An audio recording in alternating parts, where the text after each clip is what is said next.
salaamaaleykum mbokki téléspectateur Alxam TV nu am mbégte contentement rek tey nu ñëw fii ci Médina Course fekk fii ki nga xamante ni moom mooy monsieur le maire monsieur Mary Teuw Niane ñëpp xam ko muy le professeur donc taxawal programme boppam muy programme ambitieux réaliste et réalisable donc dañuy def rek waxtaan ak moom lan moo waral tey teewaayam fii ci gox bi donc monsieur le maire maa ngi lay nuyu.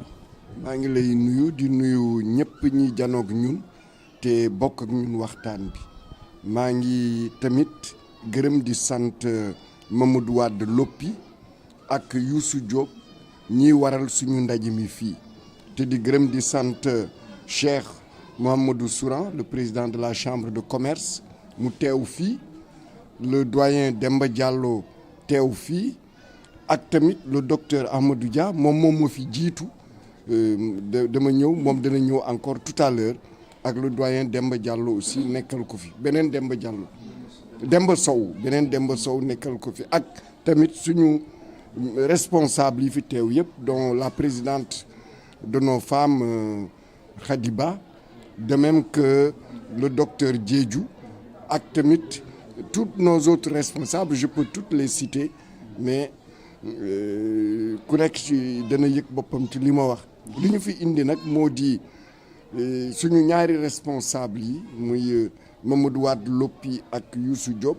def nañu fi liggéey bu mag ci Médina Course ànd aussi ci suba si ak suñuy responsable ak ñoo xam ni dañu leen investir ci suñu liste ñu def ay proximité waxtaan ak nit ñi ba léegi takkusaan jot na presque timis léegi mu jot ñu war a nag def waxtaan bu yaatu ak mbooloo bu yaatu waxtaan ak ñoom ci suñu programme lu tax ñu teg suñu ndënd nii ñun dañu bëgg a nekk maire de Saint-Louis lu tax docteur Dia ànd ak ñun def candidat pour conseil départemental bu Ndar lu tax Cheikh Mouhamadou Souran nekk suñu tête de liste proportionnelle lu teg doyen Demba Diallo moom it mu ngi ci liste départementale bi ak ñeneen ndax Ndar dañu bëgg mu soppeeku Ndar li fi nekk ci juróom-ñaari at yi ak ay weer ëpp na war na jeex loolu tax ñu nekk candidat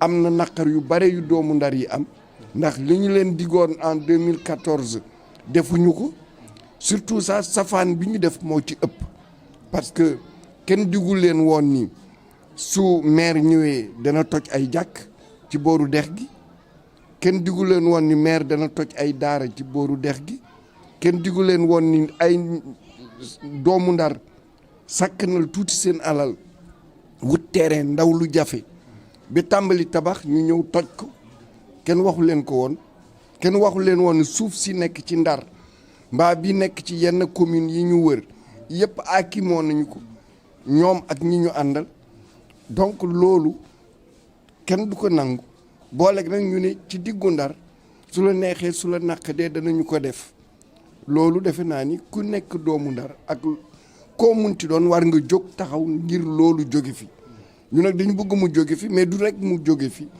dañu teg wax nga ko programme bu am solo ñu tuddee ko un programme ambitieux réaliste et réalisable boo xam ni day fexe ba bérébu liggéey yi ñëw Ndar ak diwaanu Ndar parce que dañu boole Ndar ak commune Gandon commune bu Fass bu Ndiémène Gandiol ak Paal ngir kër liggéey yi ñëw fi nit ñi mën a liggéey xale yi am xëy danañu am aussi lotissement am kayitu kër ku nekk nga am sa kayitu kër Ndar aussi ñu defaraat taar bi ba mu taaru parce que dëkk bu war a taaru la parce que yàlla déjà moo ko jox xar kanam boo xam ne ci àdduna si yëpp dañ koy yaakaar donc loolu aussi dañ koy defaraat ànd ak diisoo ak askan bi fexe aussi ba avantage yi Ndar am mooy dex gi mooy géej bi mooy ñetti parc yi ko wër muy Juuj muy Gëmbal muy Langue de Barbarie suñu defaraatee Ndar defaraat xar kanamam ngir touriste yi bare fi baawaan fi ndax Ndar mun na am par at lu ëpp téeméeri junni touriste mbaa même àgg 1 million de touristes loolu su fi ñëwee alal lay indi et alal boobu aussi day yokk doomu Ndar yi yokk xëy bi teg nañu lu ëpp fukk ak ñaari projet yoo xam ne ay projet rentable la bés bu ñu nekkee maire danañu doxal projet yi danaa la wax le port de Saint-Louis à Pilote, le centre d'affaires bu Ndar à Paal, la zone économique spéciale ak la plateforme des gros porteurs fële ci Fass, la grande ferme agricole pastorale aquacole à Gandiol et le grand bassin aquacole de Saint-Louis, boolek nag l'incubateur de Saint-Louis, boolek aussi la grande médiathèque fii tey nekk Rogna Sud. ñu def une médiathèque, un centre de développement de technologie numérique et un espace culturel. D'accord, merci beaucoup monsieur le maire, et je pense que le programme bi am na solo lool. Voilà, maintenant li ñu bëgg a xam mooy que ni bon dañuy wax ni déjà yàgg nañ ci politique, yàgg nañ gis politiciens yi bu ñu ñëw dañuy indi seen programme, mais tey lan moo différencier monsieur Mary Teuw Niane ak ñi nga xamante mooy yeneen candidats yi. waaw defe naa ni ñun li ñu différencier ak ki fi nekk tey maire, c'est que en 2014 dafa tegoon programme am bi dafa ni woon dana indi koom-koom ci dëkk bi. ñun gisuñu benn usine bu mu fi indi. dafa ni woon dana taaral dëkk bi gisuñu taar bu mu indi ci dëkk bi lu dul suñu place Faidherbe ba nga xam ni dafa amoon espace vert, am garab yoo xam ni am nañu presque téeméeri at mu buddi ko sànni fële tegal ñu béton boo xam ni benn doomu Ndar gisu ci sa bopp, ñëpp dañu na fi jóge te mu yàq suñu circulation. dafa ni woon dana nekk dëkk tourisme, hub touristique ak hub culturel. li fi nekkoon ci événement culturel yëpp presque daanu nañu. festival jazz mu ngi dox parce que institut français bi moo ko jàppale, sinon amul dara lu mu ci def. tourisme bi dafa daanu. donc ci ñetti ponk yu mag yi mu ni woon di ciy def programme amul lenn lu mu ci def. dëkk bi tey li fi nekk mooy les programmes de l'État du Sénégal. dëkk boo mun a dem gis nga programme yooyu. lampadaire solaire yi soxlawul dem na nga jël yoon bi rek nga dem Dakar, dëkk bu nekk gis nga ko fa. yoon yi Promoville def c'est la même chose partout. assainissement bi président moo fi ñëwoon lancer le programme d'assainissement des 10 villes. Ndar ci la bokk. donc c'est pas un programme municipal. amul ñoom lu ñu fent ñoom seen bopp xalaat ko defar ko teg ko ci kanamu doomu Ndar ni lii ñoom ñoo ko initié amul. maintenant nag élection yi on est à 3 mois des élections, même pas 3 mois fu nekk gas nañu fa pour essayer jënd nit ñi comme ni ñu génnee xaalis bu bari. man damay wax nit ñi ku ñu jox xaalis jëlal, ku ñu jox projet jëlal, ku ñu jox même emploi jëlal, mais soo demee ci urne bi sa diggante ak yàlla votel kii mën a soppi dëkk bi. Voilà, et je pense que les téléspectateurs yi interview baa ngi nii avec monsieur le maire muy monsieur Mary Teuw Niane, ñu xam ko mu doon professeur boo xamante ni bu ñu ràññee ci Sénégal. alors je pense que ni kàddu yi am na solo et li mu développé am na solo, donc gis ngeen ni fii ci Saint-Louis lu fi nekk wax na ci lu bëre et je pense que vous avez bien compris. voilà léegi nag nous sommes des jeunes. alors tey donc monsieur le maire tey bu la yàlla mayoon dëkk bi lan nga prévoir li nga xamante mooy la jeunesse. la jeunesse li ci jiitu mooy xëy mënul am fu ñu sampul ay entreprise te société d'abord suñu xar kanamu liste. la liste que je conduis moi je conduis la liste majoritaire, mais qui conduit la liste proportionnelle c'est Cheikh Mouhamadou Souran, c'est le président de la chambre de commerce de Saint-Louis. c'est un signal fort ci doomu Ndar yi que ñun on veut réaliser un programme économique. et ce programme économique war na indi xëy, war na indi tamit dëkkuwaay, parce que ñaari mbir yooyu dafa manqué ci Ndar. xale yi amuñu xëy, ñaareel bi fu ñu bëgg a dëkk tey jeex na. donc suñu programme dafa indi xëy. dama lay détailler quelques points nga xam philosophie suñu programme.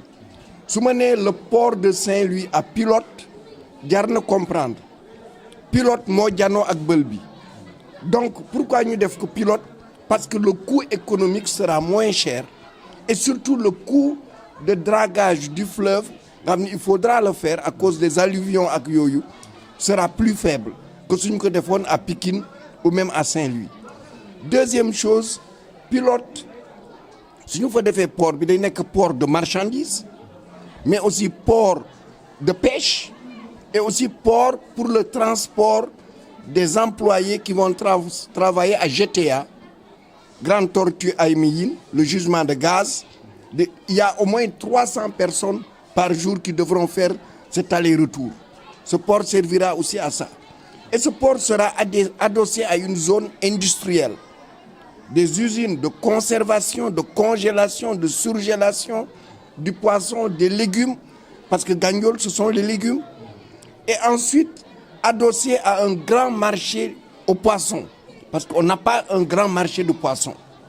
Et ensuite, maintenant, une zone de parcelles assainies qui vont permettre à la fois de loger les gens de Gandiol, les jeunes qui veulent des parcelles, mais aussi les gens de Guet-Ndar, de la langue de Barbarie, vous le savez bien, qui cherchent à loger un peu partout dans la ville et même hors de la ville, et les Saint-Louisiennes et Saint-Louisiennes et les Gandiolais et ceux du département de Saint-Louis de la diaspora.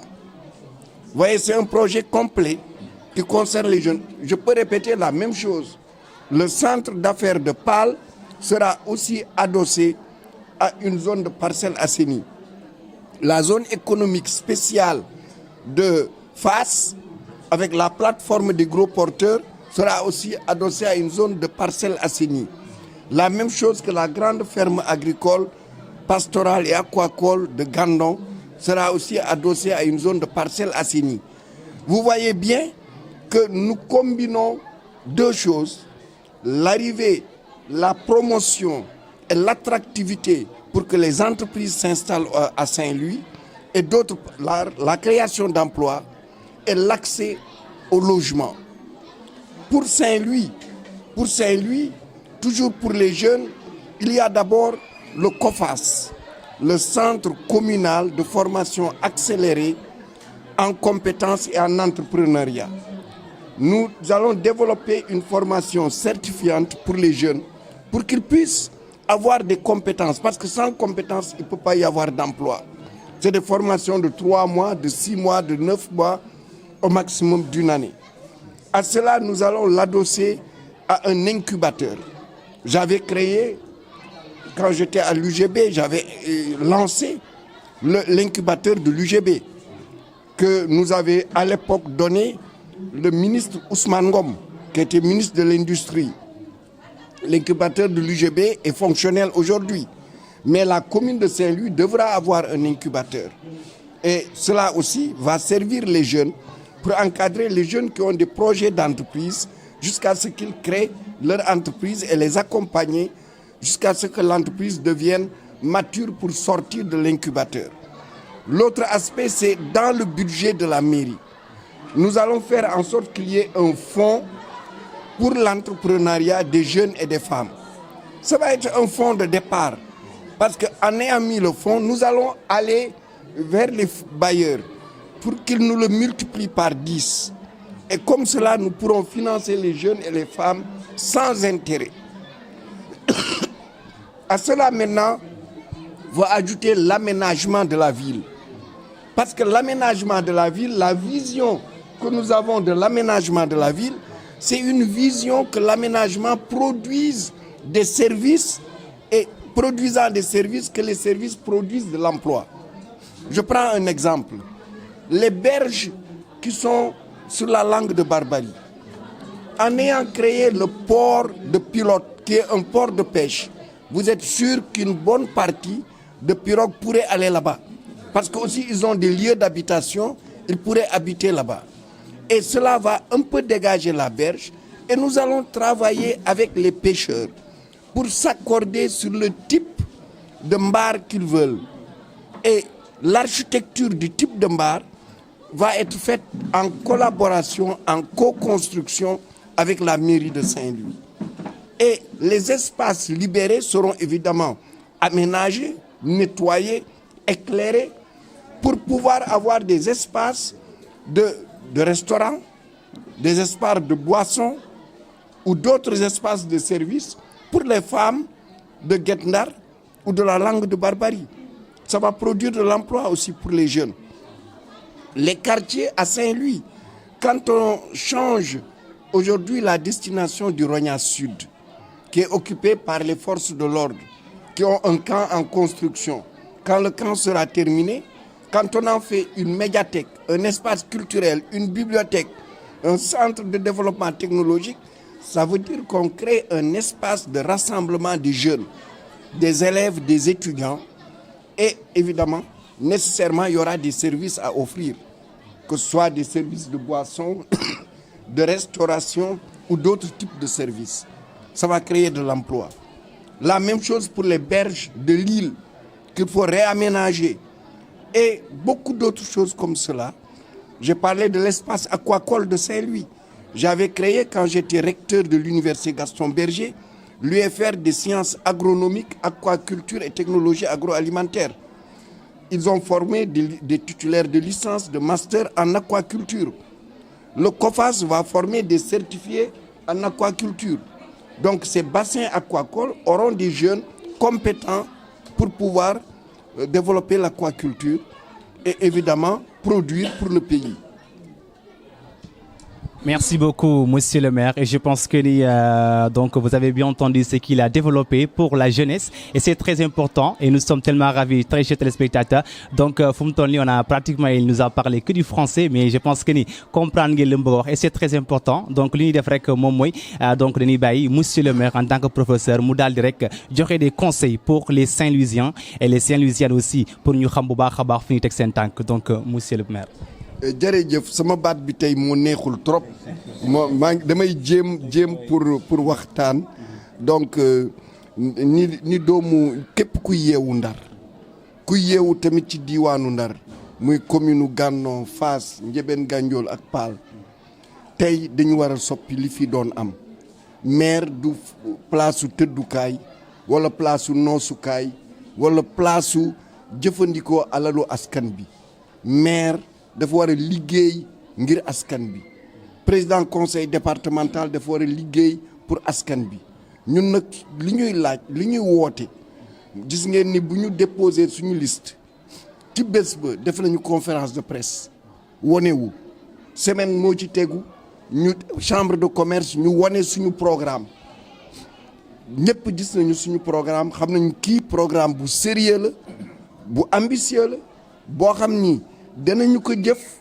te li koy jëf dafa mën na nekk donc ñun pare nañu déjà pour que suñu joxee mairie bi premier jour ñu liggéey ñu ngi ñaan nag doomu Ndar yi ñu bañ a xool te xam naa ni duñu ko xool ñiy yore ay saaku xaalis ak saaku projet ak ñi nga xam ne ñetti weer yi des dëkk bi yëpp gas nañu ko mu mel na suñu dëkk bi dañu ko bombardé ngir rek fexe nan la ñu leen di falaatee pour que nag ñu mën a jëfandikoo suñu suuf si li ci des jëfandikoo nag surtout suñu pétrole ak gaz bi nar a ñëw tënku leen bu baax yéen doomu Ndar yi votel leen ñi ngeen xalaat ni ñoom ñooy soppi Ndar te yaakaar naa ni su ngeen koy def suñu liste moom dana gagné bu yaatu jërë ngeen jëf.